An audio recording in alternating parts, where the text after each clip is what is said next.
You're listening to Radio Free Mike.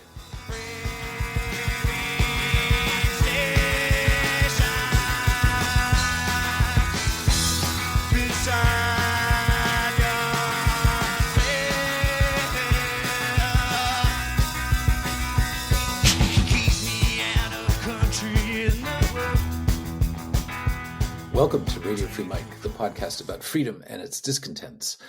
My name is Michael Scott Moore, and this is the first episode of a podcast that should have started a long time ago, since the name of my website has been Radio Free Mike for years, but it's never had an actual audio component.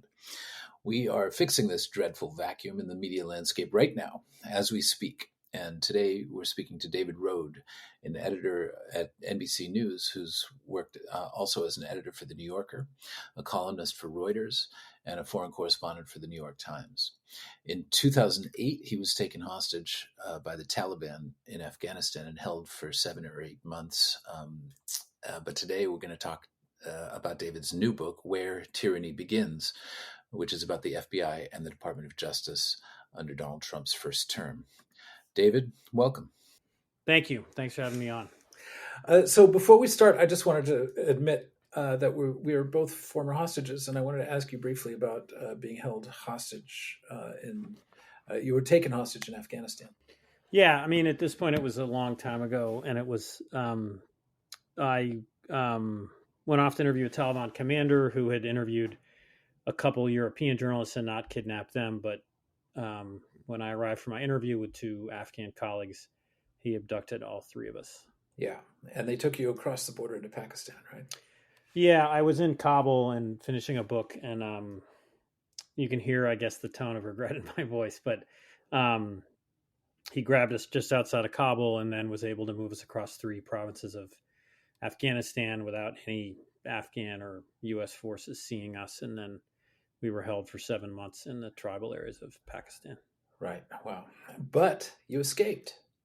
I escaped because of the incredible bravery and help of Tahir Ludin, the Afghan journalist who was kidnapped with me. He saved my life. And our driver, as you might understand, obviously having experienced something far worse yourself, started cooperating with our guards. Our Afghan driver feared that he would be executed. That had happened in a case earlier involving an Italian journalist, as a way to pressure a way for the Taliban to pressure, to get the kind of money and prisoner releases they wanted. But after we escaped, we made it. Our guards were asleep at night, and we were able to sneak out of the house we were in and get to a Pakistani military base. Luckily, this Afghan driver was he was freed later as well.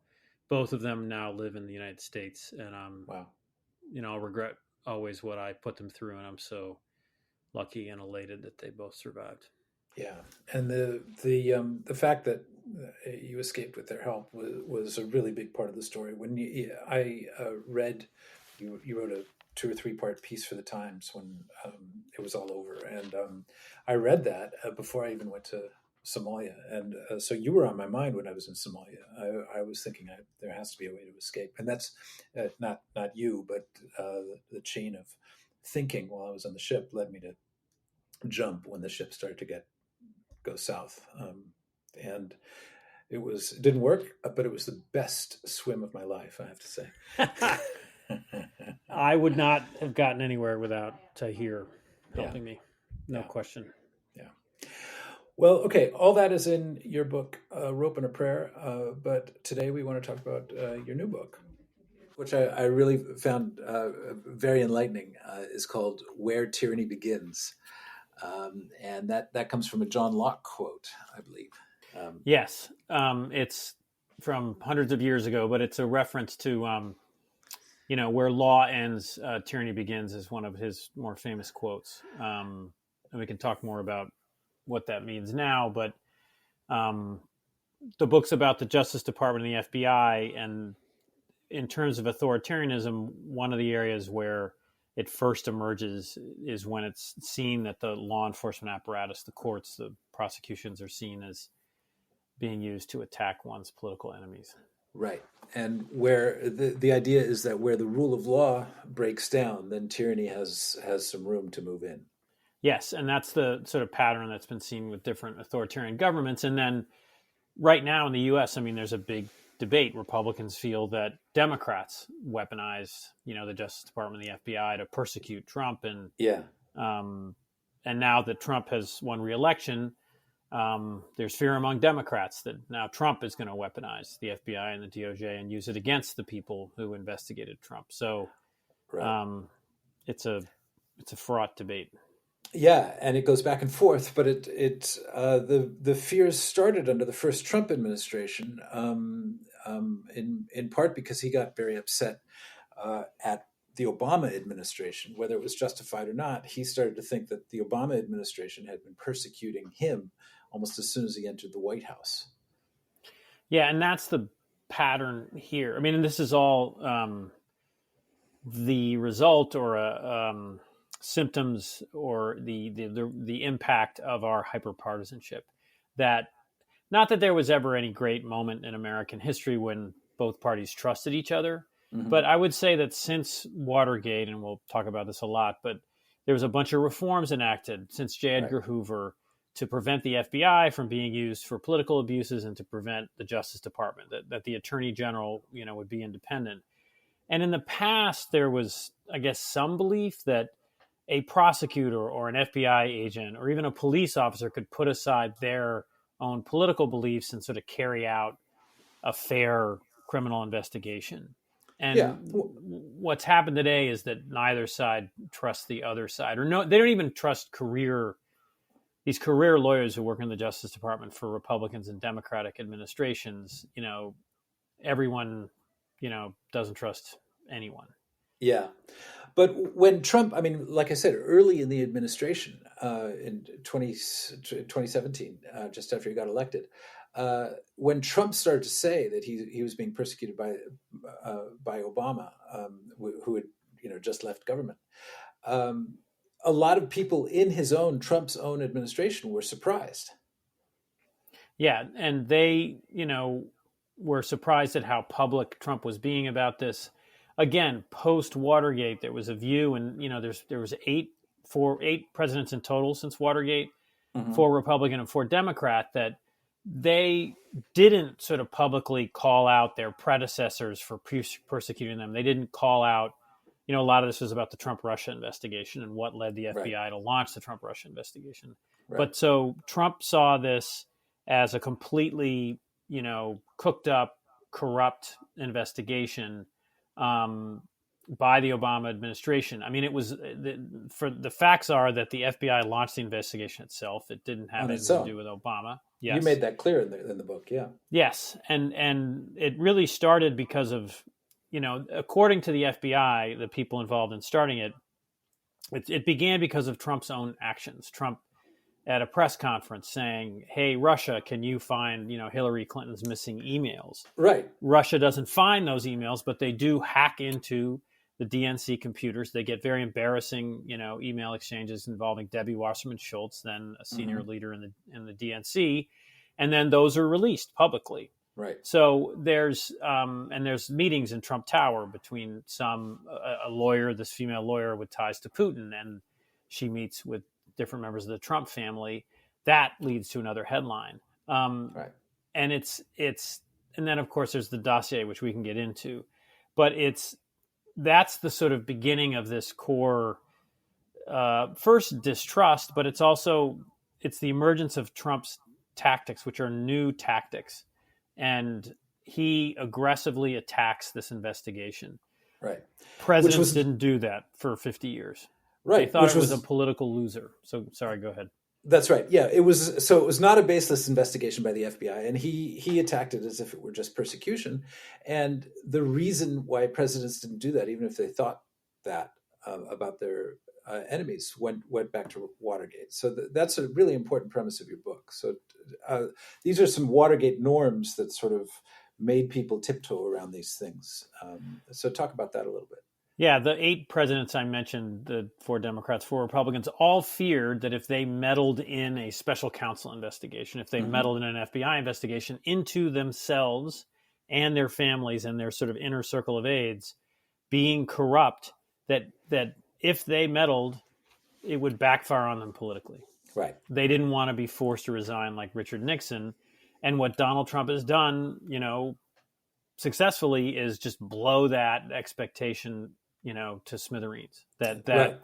he meddled, he fights, he does all these things, and it doesn't hurt him politically with, for the most recent election, right, 50 point or 49 point, whatever, enough to have won the 2024 election. Yeah. So the point is that Nixon did meddle, and that ended his presidency. I mean, he was involved in a criminal plot.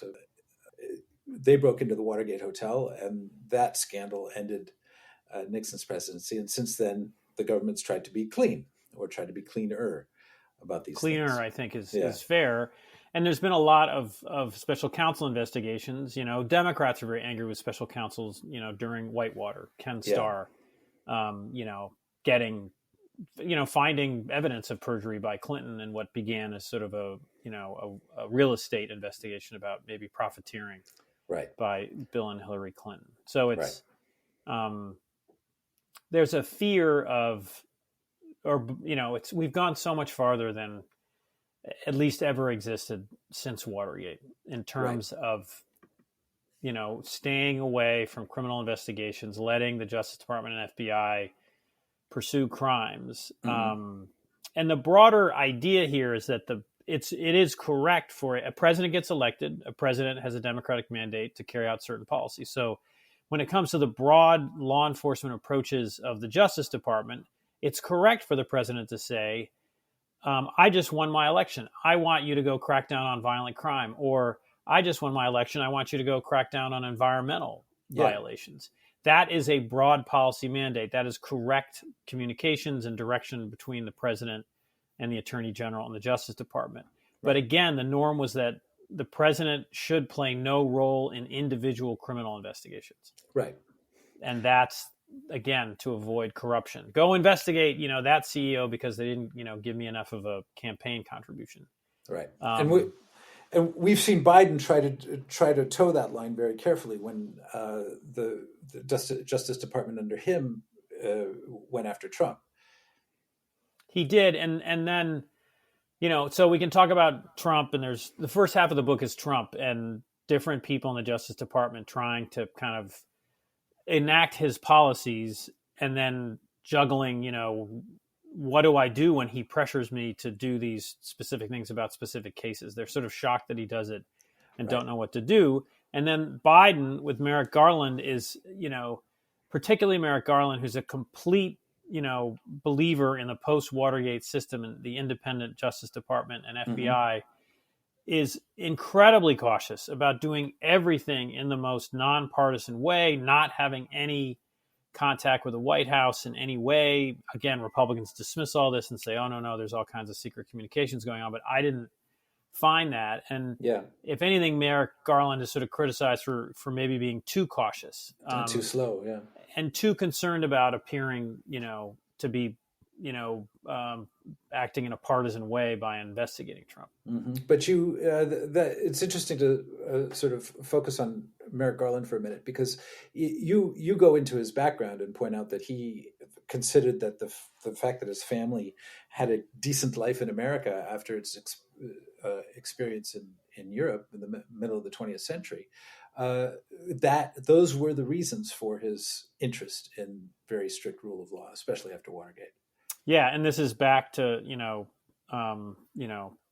the John Locke quote about the importance of the rule of law. Yeah, and so his family survived the Holocaust. Correct, his family survived the Holocaust, and it's one of the he's very sort of dry in public. When he not that any congressional testimony is ever that exciting, but he would grow emotional about two things: the workforce of the Justice Department that he felt he had to defend from attacks on their integrity, and he really believes that there can be nonpartisan public service. He believes that people can put aside what we talked about earlier, and there can be nonpartisan public service. Trump seems deeply skeptical of that. Everybody's got an angle. Everybody's got to do this. It's a darker kind of New York, kind of Roy Cohn version, of thinking about the legal system and just human nature. That's right. So Garland literally, in terms of his family surviving the Holocaust, his grandmother was able to flee Europe, come to this country, and that, and she was, I'm sure she suffered anti-Semitism, but